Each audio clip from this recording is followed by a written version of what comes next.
Hi, welcome you all to the next session of next session of marketing, that is FI BCom marketing. As in the previous sessions, you all know we have completed with the factors affecting marketing price mix, that is internal factor as well as external factors. Internal factor is nothing but that factor which are controllable and which are in the hands of the marketer to have a control on, whereas external factors are those factors which are not in the hands of the marketer but influence the price directly or indirectly. Clear to it? Internal factors prevail within the environment of an organization, whereas external factors does not prevail within the organization of a marketer, like government rules and regulations, like suppliers terms and conditions, like buyers behaviors, etc.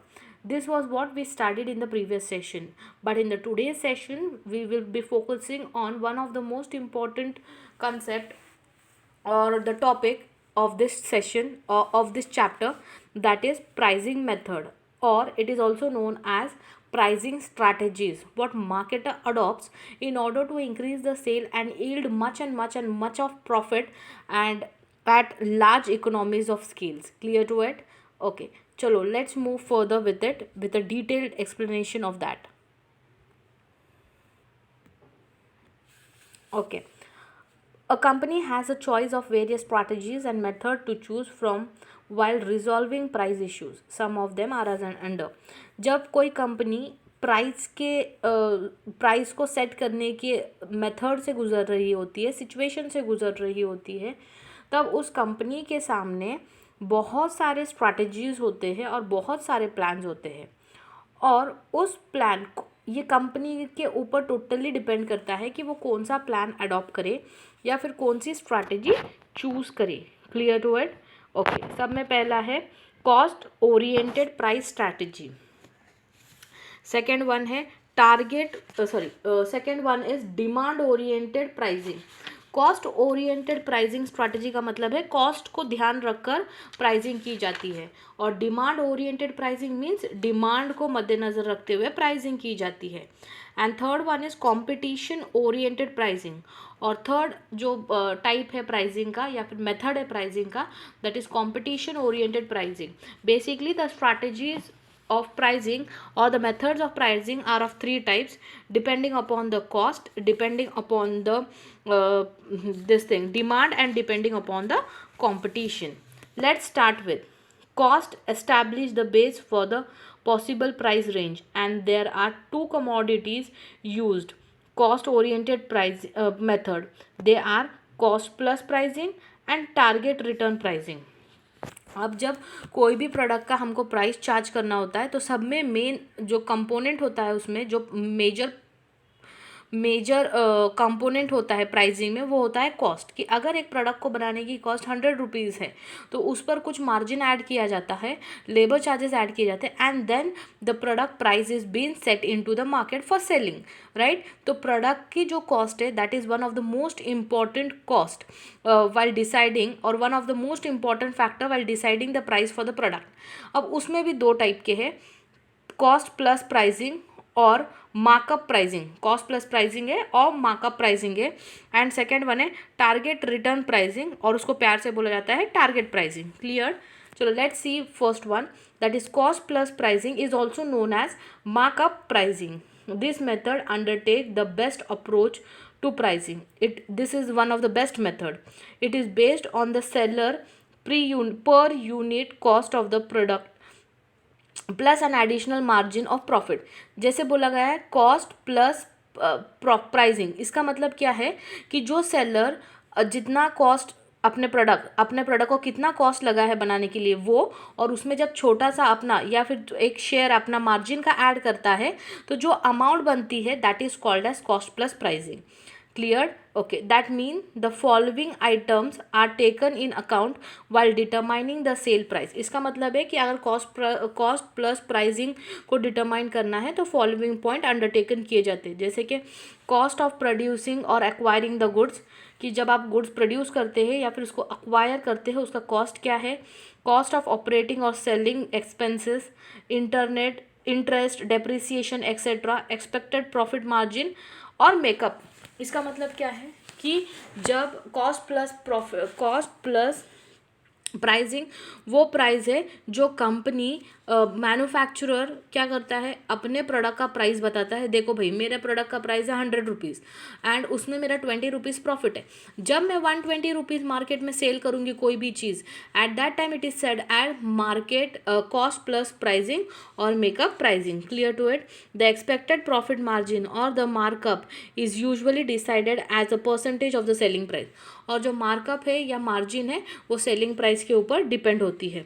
This price method is a very popular retail trade and wholesale trade. और ये जो method है ये सबसे ज़्यादा popular retail trade में और wholesale trade में होता है। Clear to it? Okay. The markup और percentage of profit varies from goods to goods. जो हमें मार्क लगाना है या मार्जिन लगाना है या प्रॉफिट लगाना है जब हम लोग कॉस्ट प्लस प्राइसिंग में, तो वो डिपेंड करता है प्रोडक्ट के ऊपर। किसी प्रोडक्ट के ऊपर 40% मार्जिन होती है, किसी प्रोडक्ट के ऊपर 10% होती है, किसी प्रोडक्ट के ऊपर 20% होती है, किसी प्रोडक्ट के ऊपर 5% मार्जिन होता है। That depends upon totally on the type of good. Clear to it? And this is one of the best method or the most popular method adopted in the retail and wholesale trade. Clear to it? Okay. उसी में next one क्या है, target return pricing या फिर target pricing. This is an another very commodity commonly used cost oriented method of pricing. ये भी और एक commonly used cost method pricing है। Under this method the firm establishes the price of the product with a profit that would give a prudential target rate of return on the total cost of prudential production. Target return pricing इसका मतलब क्या है कि product का उतना price fix किया जाता जितना वो फ्यूचर में उसके ऊपर सेल्स का टारगेट रखता हो, प्रीडेंशियल सेल्स टारगेट, और उसके हिसाब से उसका मार्जिन सेट किया जाता है। That pricing is called as target pricing. Clear to it? Okay. The price of a many engineering product, high value consumer durable good, defense equipments and machinery are set using this price. Target pricing का जो कौन से product के लिए target pricing use किया जाता, engineering goods के लिए, हाई वैल्यू कंज्यूमर गुड्स के लिए, ड्यूरेबल गुड्स के लिए, डिफेंस इक्विपमेंट्स के लिए, मशीनरीज के लिए etcetera.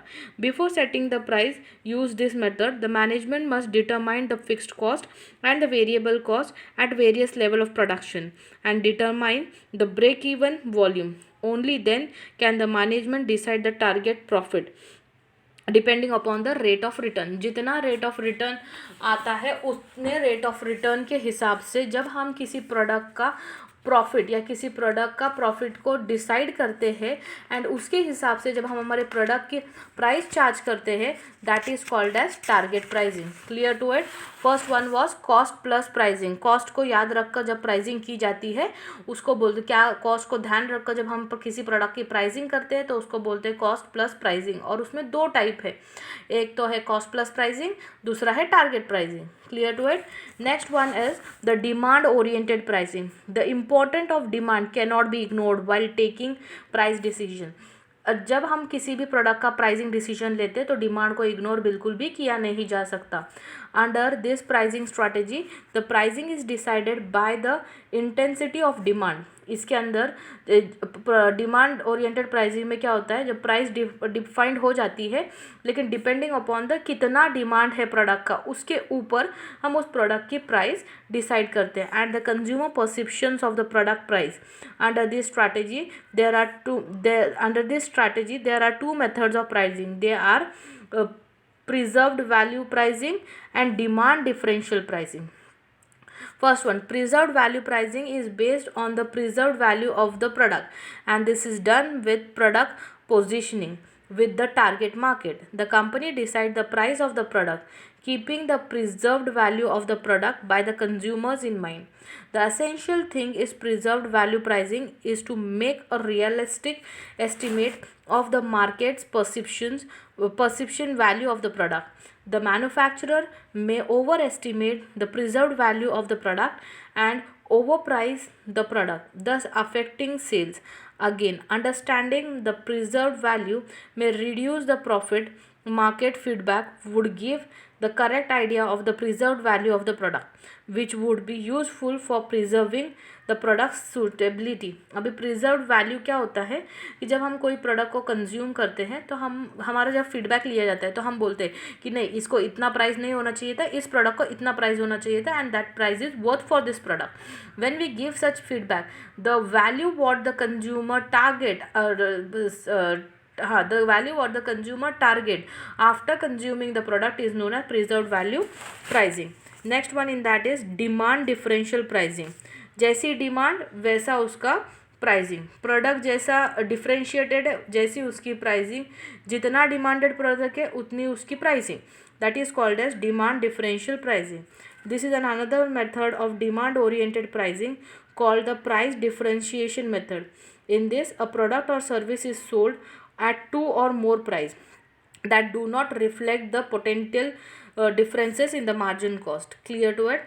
Price differentiation discrimination may take on the following term: customer base, product from base, place base and time base. मतलब क्या है, और ये डिमांड डिफरेंशियल प्राइसिंग जो है ये डिफरेंट कंज्यूमर को at different time different rate पर प्रोडक्ट सेल किए जाते हैं. That is called as demand differential pricing. जैसी डिमांड वैसा उसका प्राइसिंग. अगर कोई प्लेस, जैसे कि कुछ गुड्स ऐसे होते हैं जो एमजी रोड पे बहुत कॉस्टली मिलते हैं एंड फैशन स्ट्रीट पर वही प्रोडक्ट की वैल्यू कम होती है. क्यों? क्योंकि प्लेस की value is different. MG road is a sophisticated place, high class place, where fashion street और FC road is a place of middle class. इसीलिए कभी कभी क्या होता है, कुछ चीज़ सोफिस्टिकेटेड मार्केट में बहुत हाई रेंज पे मिलती है, लो लेवल मार्केट में बहुत कम लेवल रेंज में मिलती है, but the thing what we are buying is the same. क्यों? क्योंकि बिकॉज ऑफ द प्लेस. कुछ कंज्यूमर को कुछ अलग रेट पे प्रोडक्ट दिया जाता है, कुछ कंज्यूमर को अलग रेट पे प्रोडक्ट बेचा जाता है. क्यों? क्योंकि depending upon the basis of the consumer. Clear to it? Okay. Next one we have is the third one, competition oriented pricing. Many firms set the price largely in relation to the price of their competition. कुछ firm ऐसे होते हैं जो product का price competition के ऊपर set करते हैं. Higher the competition, cut throat will be the price for the product. कटाकट प्राइस होता है प्रोडक्ट का, सो दैट सिंगल पेनी की वजह से भी प्रोडक्ट लोग हमारे पास से भागे ना. Though no firm can afford to discourage the cost and demand factor in pricing, under using the pricing strategy pays major attention to positioning their price in relation to the price set by the competition. A firm using this strategy price their product either above the competition, below the competition, or no par with the competition. When this form of pricing is adopted, there is no relation between the cost, demand and price. जब competition oriented pricing use किया जाता है तो उसमें कोई demand या फिर cost को या फिर कंपटीशन को याद रख किया नहीं जाता. Clear to it? Thus the firm may change when the form of pricing is adopted, there is no relationship between cost, demand and price. The firm may change its price just because the competition has done so. देखो, जब competition oriented pricing होता है ना तो उस वक्त demand cost इसका ध्यान नहीं रखा जाता है. द फर्म प्राइस को चेंज भी कर सकती है, बढ़ा भी सकती है, घटा भी सकती है, बिकॉज कॉम्पिटिटर ने किया है इसीलिए. Thus, the above strategies and methods are available for the pricing decision makers to choose from while finalizing their pricing decision. And ये 3 टाइप के प्राइसिंग डिसीजंस है, प्राइसिंग मेथड्स है, प्राइसिंग टाइप है जो एक मार्केटर अडॉप्ट कर सकता है अपने प्रोडक्ट को चार्ज करने के लिए. But the best one is the cost plus pricing and the target pricing, क्योंकि कॉस्ट प्लस प्राइसिंग में ज़्यादा टारगेट किया जाता है प्रॉफिट को और मार्जिन को और प्रॉफिट को. एंड टारगेट मार्केट में ज़्यादा हाई क्वालिटी हाई लेवल के गुड्स को फॉर्मूला अप्लाई किया जाता है, स्ट्रैटेजी अप्लाई की जाती है, जैसे engineering goods, machineries, sophisticated machines, durable goods, etc. Clear to it? Okay, please go through the video, watch the video. If you have any doubts and queries, please pin me on the email ID provided to you by the college. Thank you all. Thank you.